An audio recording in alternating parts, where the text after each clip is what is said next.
Oh, shit!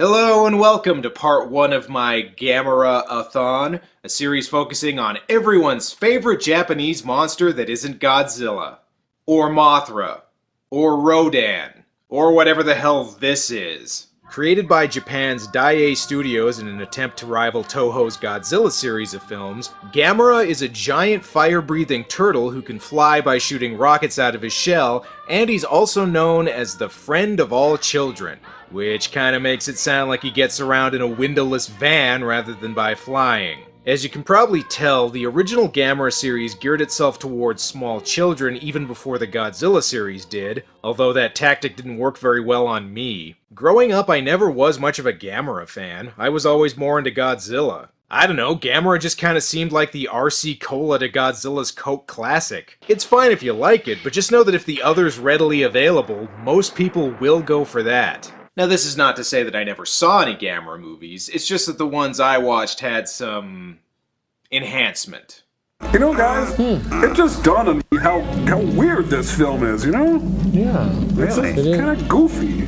Now, you may be wondering why somebody who isn't a big fan is even doing this series, but what can I say? The fans have spoken. Plus, 2015 is Gamera's 50th anniversary, so the timing's right. I should also say that I'm gonna pace myself a little bit with this marathon. To prevent Gamera fatigue, both for me and anybody watching, I'm gonna alternate between a Gamera movie and a different one each episode. Anyway, I better get started. So because you demanded it, here is Gamera. What the hell do you think you're doing? Goji Fan 93, what are you doing here? I've come to stop you from making fun of a beloved kaiju film, War of the Gargantuans. Happens to be a very underrated movie. I'm not reviewing War of the Gargantuas, I'm doing Gamera. The 90s ones? No, the originals. Oh, okay. Well, have fun ripping into those movies. See ya, G-fans.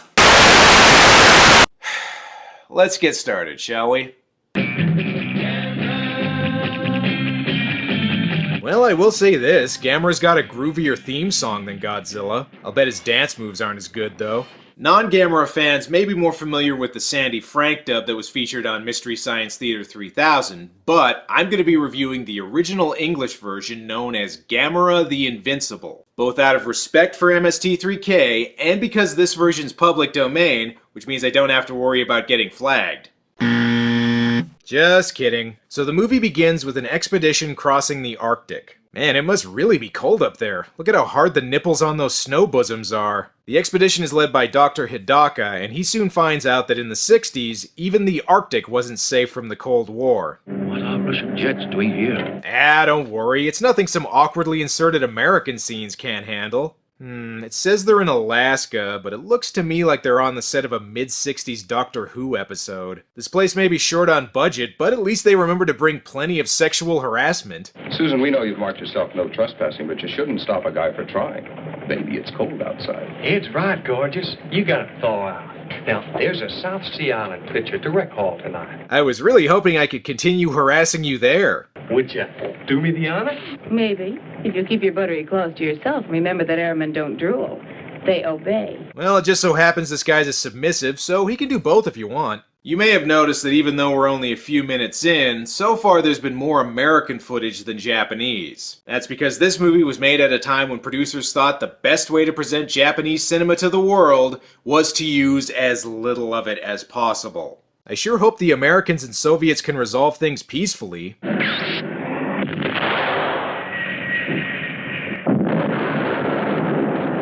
Alright, it's the Cold War, so nope.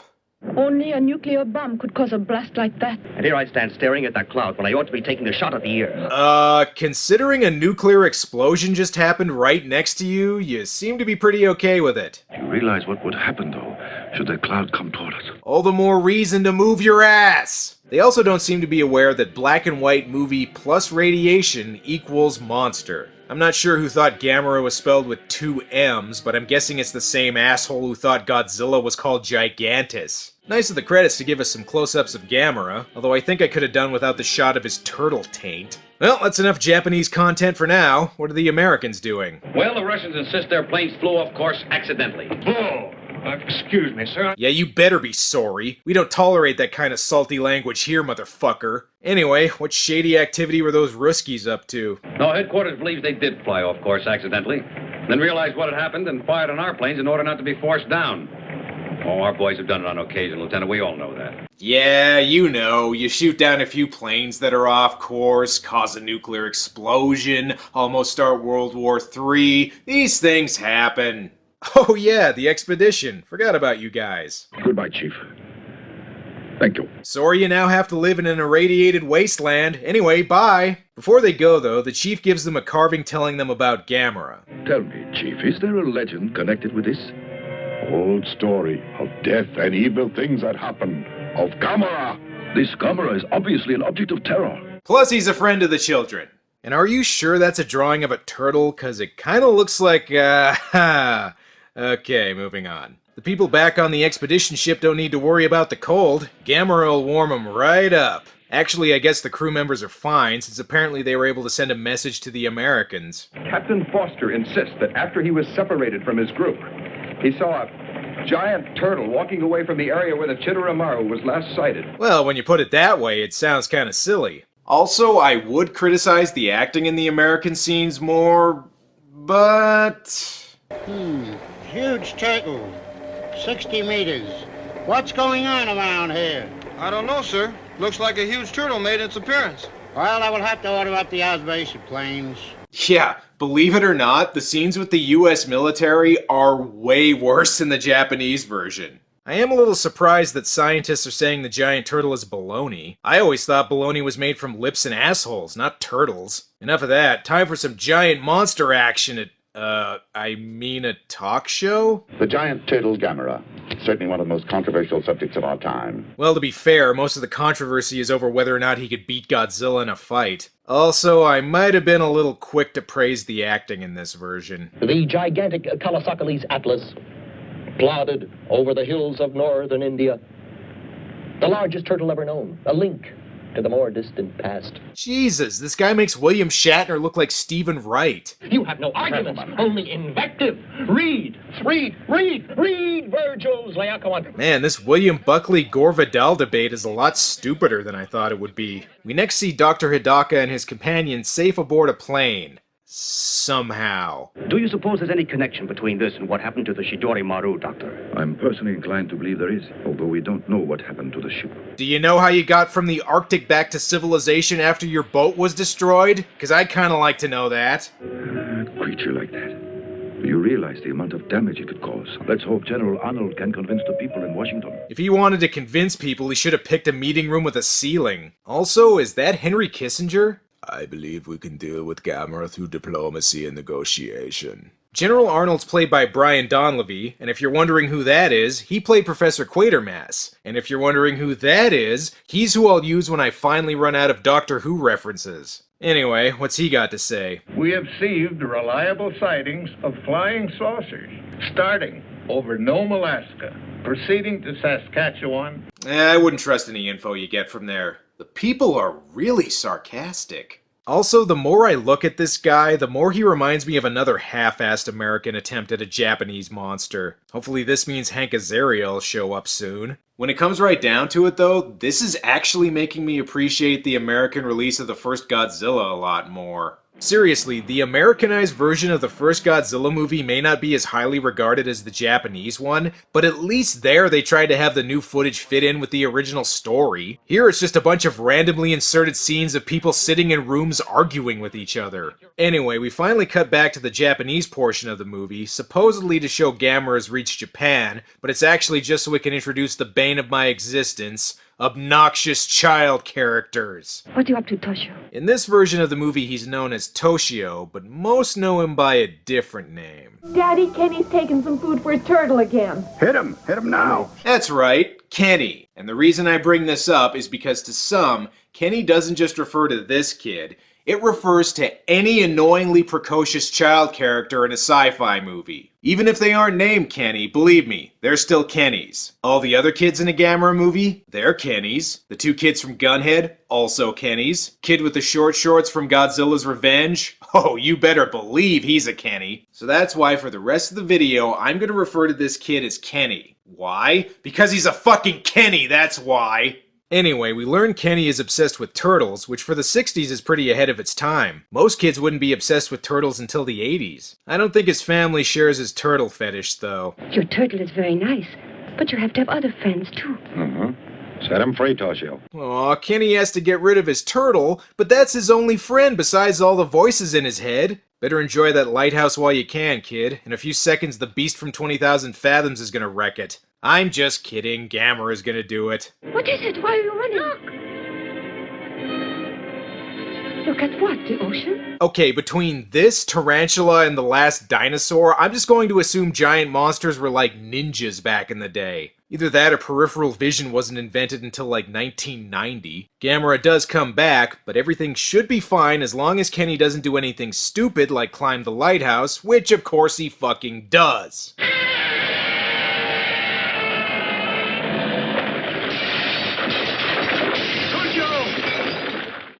Yeah, I wish. Instead, Gamera actually stops Kenny from falling and puts him gently on the ground. And just why does he do this?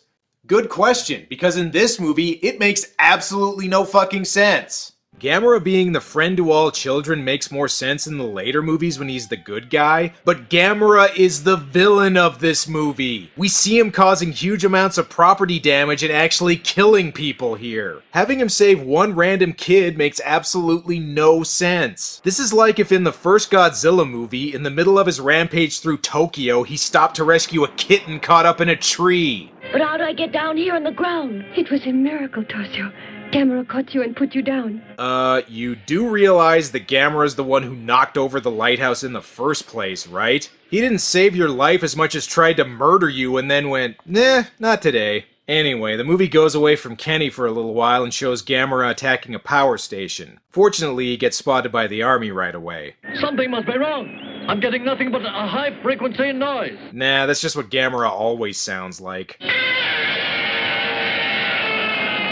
Thank God Dr. Hidaka's there to help give the army some advice. He knows all about Gamera, or at least what he read on that cave doodle of him. He was spotted near the geothermal power plant by aerial reconnaissance. Geothermal power plant?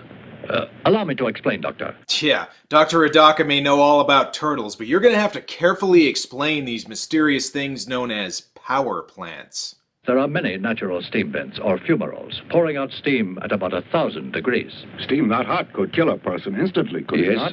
Then why can't we use that steam to destroy Gamera? Or you could try shooting him first. What is there that could stop Gamera then? Try flipping him over, that usually works. Gamera attacks the power station, proving that he's the friend to all children and the enemy of renewable energy. Hey, the army actually is shooting at him? Have you given up on the steam idea that quickly? Remember, fellas, the most vulnerable part is his hard shell, so be sure to aim for that as much as possible. It looks like he's eating it. Okay, now that we know that Gamera eats fire, that means the next place he's likely to attack is a Tums factory. What the hell? Why is Japanese Colonel Sanders interested in Gamera? I don't care what you've heard, but turtle meat does not taste like chicken. Well, shooting Gamera didn't work. You got any other ideas? We assume Gamera is invulnerable, but Gamera is vulnerable. To cold. Remember, he was frozen in the ice until the bomb released him. Considering he was able to stay frozen in the ice for millions of years without dying, I don't know that I'd really call that a vulnerability. That's like saying Superman's vulnerable to getting punched hard enough. Yes, of course. We must devise some means of freezing Gamera. The Army may have the answer. Our scientists have developed a freezing bomb. I probably should have brought that up earlier, but the moment just didn't feel right, you know? They decide to use the freezing bomb on Gamera, but there is one setback. The gases that they use in this as a refrigerant dissipate in 10 minutes. Okay, I really don't know what their plan is. Unless they somehow manage to get him back to the Arctic in that time, how is this gonna help? They use the bomb, it wears off after 10 minutes, and then they're just back where they started. How are they gonna take him out?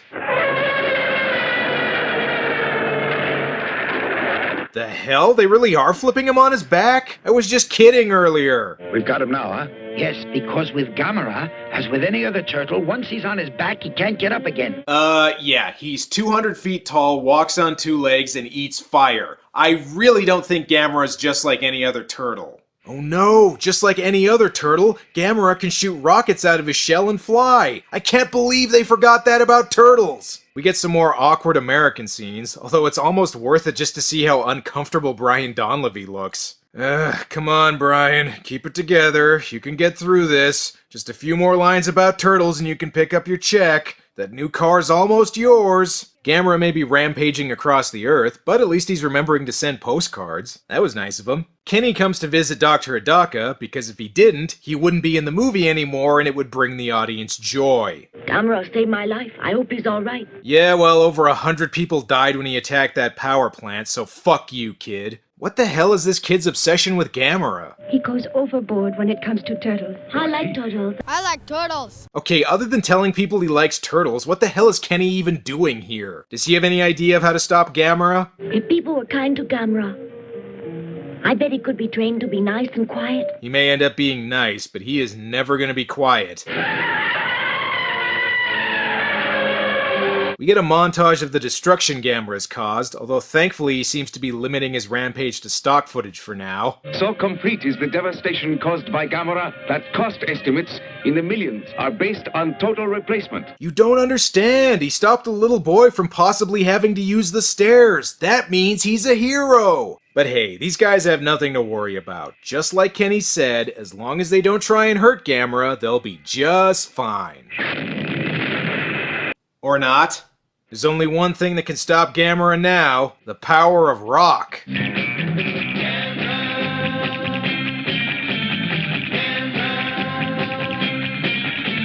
It's catchy, but I like Blue Oyster Cult's other song about a Japanese monster better. Hey, don't run. Gamera's just misunderstood. He's a kind, gentle creature who only wants to be friends. Unless, of course, you're over the age of 12, in which case he'll fucking kill you.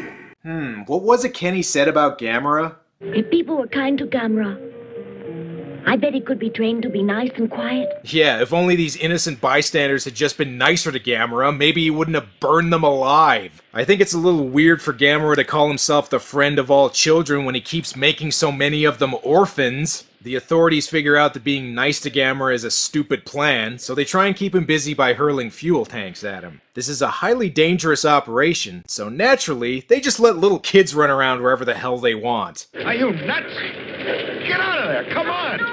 Yeah, I think this is what most of the audience would like to do to this kid. Oh my god! They killed Kenny! Of course he's still alive. Are you alright, kid? I think so. Guess I'll just have to kill you later then, kid. Oh, thank God. The characters in the American scenes are still safe in a room arguing with each other. For a second there, I was worried they might actually be doing something. Oh, and if you thought the American scenes were ridiculous before... Our men are working around the clock to complete the installation. However, our fuel supply is now dangerously low. Excellent. Nice to know Kim Jong-il from Team America could make it to the meeting. Anyway, the military tries to lure Gamera to an island using a path of fire so they can use something called Plan Z to get rid of him. I don't know what Plan Z is, but I'm just gonna assume it involves making a giant shoe for Gamera to hump. And guess who shows up to try and fuck it up? That's right, it's Kenny! Gah! Remember, everybody, when you've got a sensitive operation with the fate of the world hanging in the balance, you want security to be as lax as possible. Well, at least they catch the little bastard right away. It's Toshio. You shouldn't be here. You see, even the other cast members don't think he should be in this movie. Because this is a dangerous place to be, they immediately send Kenny home so that they can commence with the operation, and of course that's not what they do. The kids already tried to mess up one attempt to stop Gamera. Might as well keep him around here, too. No, Gamera, it's a trap. Get back. Okay, you know what? Forget Plan Z. Plan A should be to put some fucking tape over this kid's mouth. Why is everybody ignoring this kid? He's potentially putting human lives at risk here, and everyone just acts like it's cute. They don't even make him leave the island. Call me later. Right now we gotta hurry, or else we miss everything. Come on. Take him home already! So with Gamera finally on the island, the authorities prepare to use Plan Z. Just what is Plan Z? Some sort of weapon like the oxygen destroyer used to stop Godzilla?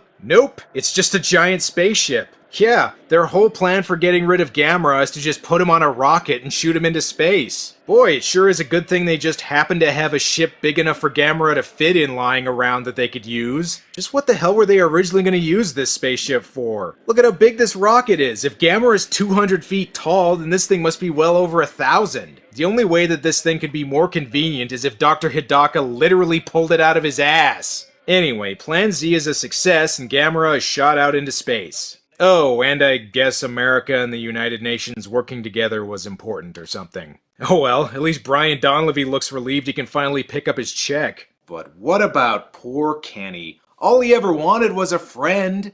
A gigantic, unstoppable, mass-murdering friend. Where's he going, Dr. Hidaka? He's on his way to Mars. But when I grow up, I'm going to be a scientist like you, and then I'll go to Mars in a rocket. Hey, as long as it takes you far away from me, kid. Although not as successful as Godzilla, Gamera did prove to be a popular character in his own right. While the American scenes shot for Gamera the Invincible were obviously done as quickly and cheaply as possible, the original Japanese version is a decently entertaining monster movie, although I still say Kenny being friends with Gamera is weird and out of place no matter what version of the movie you're watching. Also, compared to Godzilla and some of the other monster movies Toho was making at this time, Gamera comes up a little short. But, I gotta admit, as silly as he is, Gamera is pretty unique and memorable, so I can see how he built up a fan base. Well, that's all for now, but Gamera will return, because I have 7 more movies to go.